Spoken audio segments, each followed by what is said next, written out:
오늘 오후 예배 저와 여러분들이 만났는데 특별히 안수 집사의 헌신 예배로 오늘 하나님 앞에 섭니다. 우리 안수 집사님들 앞에 나와서 특송하시는 모습 보니까 너무 좋은 거예요.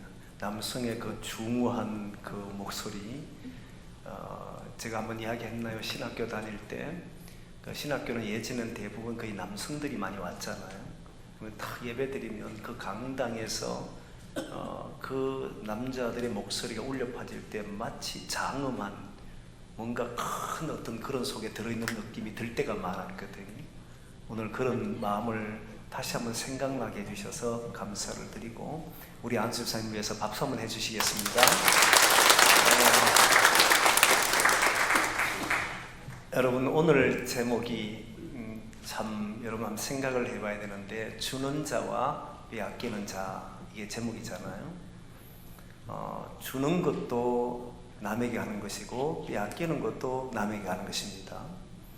그런데 이 차이가 도대체 뭘까? 이것을 오늘 말씀을 통해서 안수 집사의 말씀으로 드리고 싶은 거예요. 여러분, 성경을 보면 각자 나름대로 자기가 가지고 있는 말씀에 은혜 받은 것들이 있지 않습니까? 그 말씀을 지표로 삼고 살아가는 말씀이 있잖아요. 그런데 저는 창세기를 통해서 이미 오래전에 우리 교우들과 나누었고, 또 성경 곳곳 중에 특별히 아브람, 이삭, 또는 가인과 아벨의 행동, 노아의 어떤 삶, 이런 것들이 저의 삶에 큰 영향을 줬고 변화가 될 수 있는 계기를 준 그런 분들이거든요. 특별히 이삭은 성경에 보면 그의 삶이 잘 드러나지는 않습니다. 그렇게 많은 장을 차지하지는 않아요. 어릴 태어났을 때 어느 자라서 아버지와 함께 모리아산에 번제물로 드리러 갈 때 이야기, 그리고 아내를 맞이하게 되는 이야기, 야곱과 에서를 낳는 이야기, 그러면서 흉년이 들어서, 오늘 본문 같은 흉년이 들어서 애굽으로 내려가던 중에 그랄 땅에 도착했다가 아내를 루이라하고 빼앗기는 이야기, 이런 이야기들이 대부분입니다. 그런데 그의 삶을 잘 드러내주는 본문은 오늘 본문이에요. 그리고 이 삶에서 이삭이 하고 싶은 내용도, 하나님이 이삭을 통해서 말씀하고 싶은 내용도 이 본문에 참 잘 담겨 있습니다. 제가 이 말씀을 가지고 이미 했기 때문에 여러분들이 아는 분들이 있어요. 근데 기억은 잘 안 나는데 말씀하면 또 그게 또 그렇게 생각이 빨리빨리 떠올라요. 그런 경우 있잖아요. 이 내용은 이런 겁니다. 흉년이 들었는데, 아브라함 때도 흉년이 들었고 이삭 때도 흉년이 들었다. 그게 성경의 정언이지 않습니까? 그때 이삭은 이제 애굽으로 내려가는 중에 그랄 땅, 블레셋 땅이라는 곳에 도착을 하게 됩니다. 그러자 하나님은 거기에 도착해서 애굽으로 내려가려고 하는 이삭을 세우시고는 이 땅에 머물러라, 이 땅에 거류하면 내가 너를 아브라함에게 준 복, 너와 내 자손이 천하 만민의 복의 근원이 될 것이다. 천하 만민이 너와 내 자손을 인하여서 복을 얻을 것이다. 이야기를 해요. 근데 여러분, 이 본문, 이런 내용이 아브라함에게 준 축복인데 이삭도 똑같이 받습니다. 그리고 야곱도 똑같이 베델로 내려가던 중에 받게 돼요. 그 하나님께서 말씀을 이들은 이렇게 했습니다. 이유가 뭐냐면, 아브라함은 아브라함이 결단한 것이고 이삭은 이삭이 결단하는 거예요. 야곱은 야곱이 결단한 겁니다. 오늘 내가 어떻게 살 것인가 하는 것은 아버지 결단했다고 해서 내가 그렇게 사는 건 아니잖아요. 그래서 아브라함은 나는 축복의 근원으로 삼겠다는 하나님의 약속의 말씀을 듣고 나는 그렇게 살겠습니다 결단하고 갈대아우로 해서 나온 사람이 이삭입니다. 아브라함입니다. 그리고 이삭은 이제 그랄 땅으로 이제 와서 애굽으로 넘어가려고 할 때 하나님께서 네가 이 땅에 머물면 내가 너로 천하 만민이 복을 얻을 수 있는 사람이 되도록 하겠다는 약속을 해요. 그러면 이삭은 둘 중에 하나 결정을 해야 됩니다. 그 애굽으로 내려갈지 아니면 여기에서 머물지. 머물게 되면 현재 흉년 속에서 살아야 되기 때문에 현실적인 어려움을 겪어야 됩니다. 그러나 내려가면 애굽 땅은, 그곳에는 항상 나일강이 범람해 주기 때문에 먹고 사는 문제는 없어요. 그럼 내려가면 자식과 그리고 많은 사람들을 먹여 살릴 수 있는 길들이 되기 때문에 현실적인 어려움은 면할 수 있습니다. 먹고 사는 문제 말이에요. 그러면 내려갈 것인가 남을 것인가를 결정해야 되는 순간이잖아요. 하나님 약속의 말씀을 믿으면 천하 만민이 복을 얻는 것이고, 내려가면 현실적인 문제는 해결되는 것이니까 그의 결정은 남는 것으로 했습니다. 그리고 그때 여러분 보시면 이삭은 그 해에 농사를 지었는데 100배의 복을 받더라. 오늘 본문의 시작이지 않습니까? 그 해라고 하는 것이 흉년이 있을 때인지 아니면 흉년이 좀 지났은지는 알 수는 없어도 그 해에 분명히 100배의 복을 받았다는 겁니다. 근데 100배의 복을 받았는데 주변의 사람들이 그를 시기하는 일이 벌어지는 것이 오늘 본문의 내용이에요. 자, 여러분 보면 이 100배의 복을 받았다는 이 말이 참 신기합니다. 뭐가 신기하냐면, 그러면 그 당시에 농사 짓는 사람들이 일반적으로 농사 지으면 어느 정도 농사의 수확이 있는 것은 정확한 거잖아요. 누구든 농사를 지으면 그 수확은 얻게 되어 있습니다. 근데 100배를 받는다는 것은 일반적이지 않다는 겁니다. 일반적인 것은 농사 지으면 지은 만큼 나오는데 뭔가 특별한 일이 벌어졌다는 거예요. 근데 그 특별한 일들이 어떻게 이 사람 농사 짓는데 이만큼 됐지? 왜 우리는 안 되지? 저 사람만이 뭔가 특별한 방법이 있나? 방법이 따로 있는 건 아닐 거지 않습니까? 분명히 그 땅의 사람들이 농사 짓는 방법과 그 시대 사람들이 뭐 특별하게 뭔가 다를 수는 없거든요. 그러는데 100배의 복이 임하는 걸 보고 성경은 이렇게 정언하지 않습니까? 여호와께서 그에게 복을 주심으로. 다른 게 하나도 이유가 없어요. 짓는 방법, 시기, 모든 현재 상황, 흉년 때 모든 것이 다 같은 조건이었는데 이상만큼은 딱 농사지니까 100배의 복을 얻으니까 사람들이 또는 성경이 하나님께서 그에게 복을 주셔서 이 표현을 썼단 말이에요. 이 말은 우리가 이해할 수 없는 일들이 일어났을 때 이건 내가 이런 받을 수 있는 게 아닌데 라고 했을 때 그걸 받게 되면 이건 하나님이 내게 특별하게 복을 주셨구나, 이런 생각을 하게 되지 않습니까? 그런데 저는 그것보다 더 중점을 뒀던 것이 있었습니다. 그게 뭐냐면 농사를 지었다는 사실. 왜냐하면 농사 짓는 것은 그 땅이 지금 흉년이 아니고 먹고 마시는 것이 부족하고 이런 때 같으면 그런 것 때가 아닌 것 같으면 농사 지으면 이런 일이 벌어지면 괜찮다고 생각하는데 복이라고 생각하지만 지금은 농사 지을 때가 아니란 말이에요. 흉년 때니까. 그런데 농사를 지었다는 거예요. 그리고 그는 100배의 복을 받았다는 겁니다.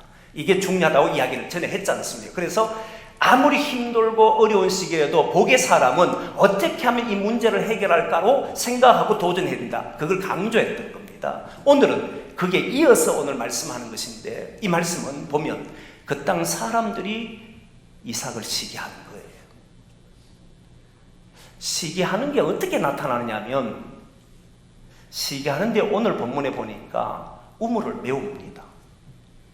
제일 처음에 아브라함이 파놓았던 우물들 있잖아요. 이 당시 사람들은 우물이 너무너무 중요하지 않습니까? 농사 짓는 사람과 목축업하는 사람들의 우물은 대단히 소중한 겁니다. 실제로 우물을 많이 가지고 있는 사람은 그 부들을 많이 가질 수 있는 거거든요. 땅 파는 게 보통이 아니에요. 우리 케냐에 있는 이동관 선교사님이 며칠 전에 저에게 카톡으로 선교 보고를 하는 게 있습니다. 있는데 땅에 그 아프리카에 우물 사업을 하는데 이 물이 안 나온다는 거예요. 근데 어디를 파면 나올지도 알 수 없는 거잖아요. 아무나 팔 수 있는 데 아니고 확인을 해서 파는데도 물이 안 나오는 경우가 너무너무 많은 거예요. 그러다가 145m 한 곳에 팠는데 145m를 내려가서 보니까 거기에서 물이 솟아난 겁니다. 그 동네 사람들이 좋아하고 난리 난 거예요. 그 우물 사업이 쉽지 않대요. 우리처럼 땅만 파면 물이 나오는 게 아니니까. 그러면 이 땅에도 마찬가지로 우물 파는 게 그만큼 우물이 땅이 너무너무 소중한데, 여러분 오늘 본문에 보면 시기하니까요, 신기하게도 우물을 메워버립니다. 농사 짓는 사람들이 필요한 게 우물이고 목축업하는 사람들이 필요한 게 우물이잖아요. 우물은 보통 공동으로 가지고 있었는데 아브람 때도 보면 아브람이 자기 아들 이삭의 어떤 그 결혼 문제 때문에 자기 종을 이제 라반의 집에 보내면서 때에 그때 보면은 그 리브가가 물을 기르러 가축들을 물을 마시게 하려고 나오잖아요. 그건 공동 우물이었다는 겁니다. 모세 또한 여러분 애굽의 군인을 죽이고 난 뒤에 발각되고 쫓겨났을 때 미디안 땅에 갔는데 그때 그 미디안에는 르우레라고 하는 제사장이 있는데 이 제사장이 자기 딸이 일찍 오는 걸 보고 어떻게 이래 일찍 왔냐 물었더니 모세가 먼저 우리에게 먹을 수 있도록 목자들의 양을 먹일 수 있도록 해줬기 때문에 올 수 있었다라고 이야기하는 그게 공동 우문이었기 때문에 누가 먼저 먹냐 되게 중요하단 말이에요. 그런데 여러분 이상하잖아요. 우물을 메워버려요. 목축 많은 사람들이. 흉년 때인데 아브라함이 파놓은 우물을 메웠다? 그것도 시기했어. 여러분 시기라는 게 얼마나 무섭다는 거 아시겠죠?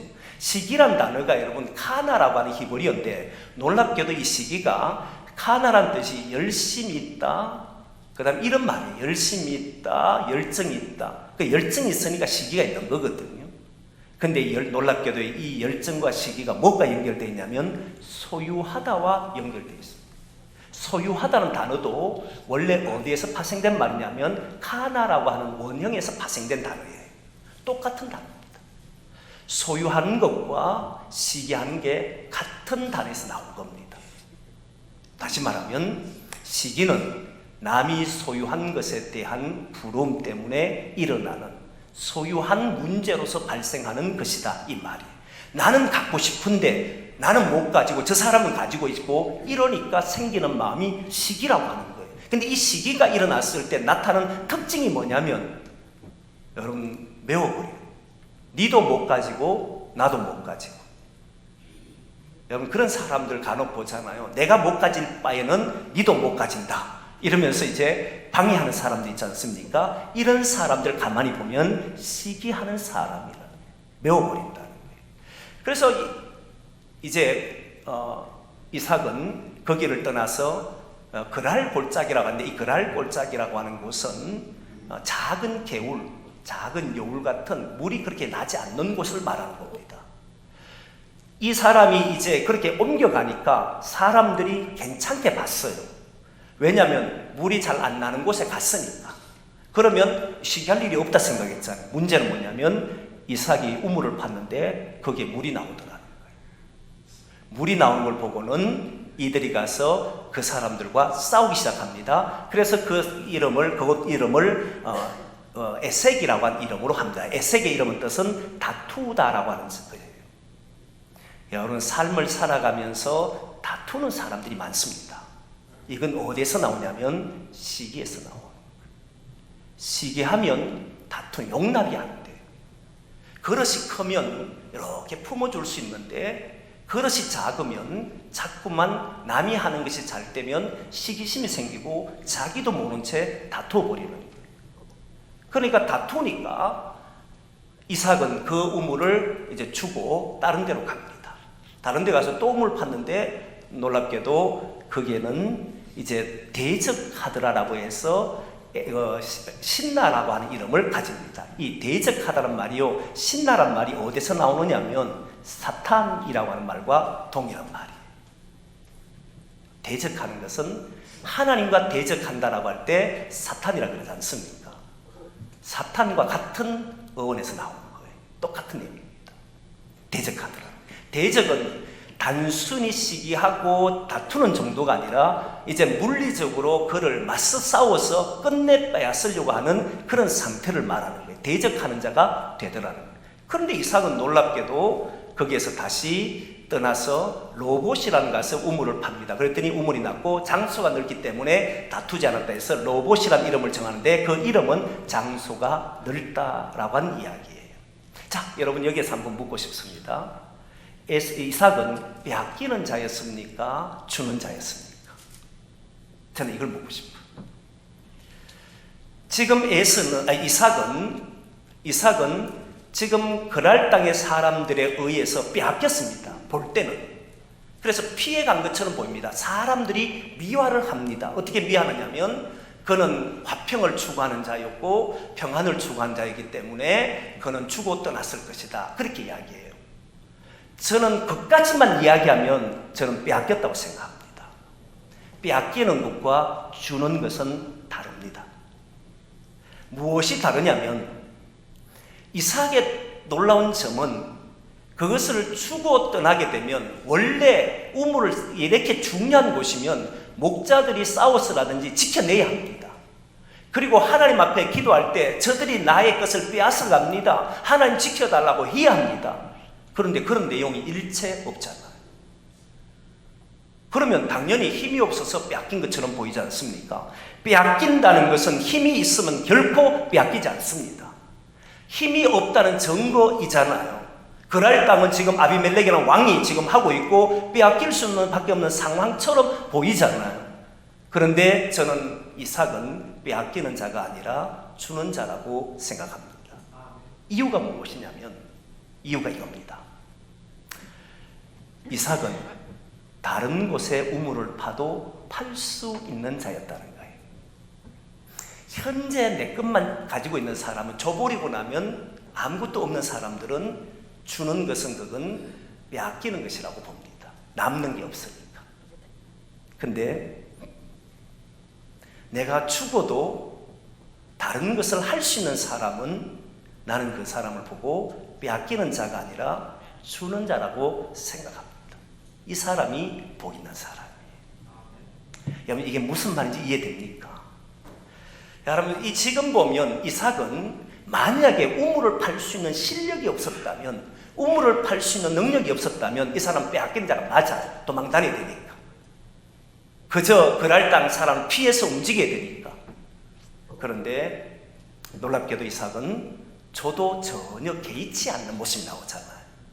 왜? 그는 다시 우물을 팔 수 있는 사람이었기 때문에.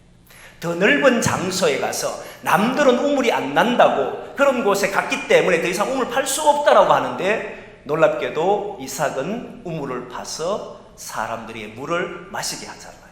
작은 장소에서 에색과 신라에서 났을 때는 그곳이 장소가 좁아서 목자들이 다툼이 일어나니까 자기 목자들 철수시켰잖아요.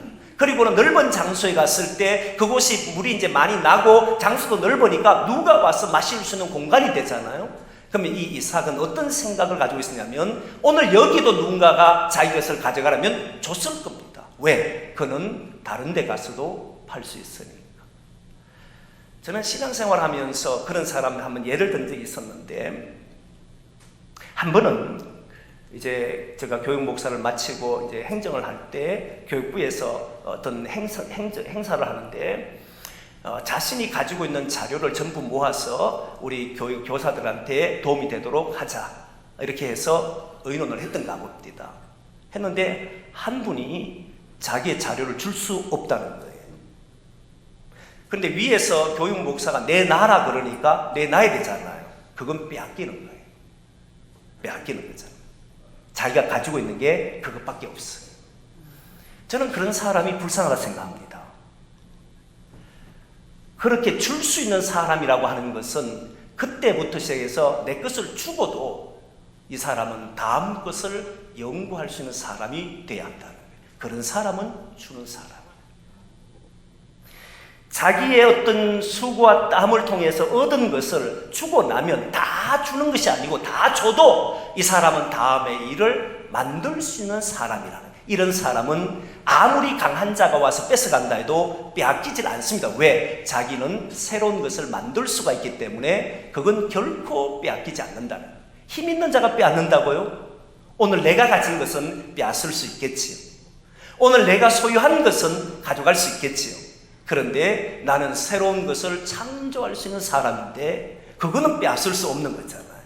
그래서 이거는 저는 주는 자다라고 말하는 거예요.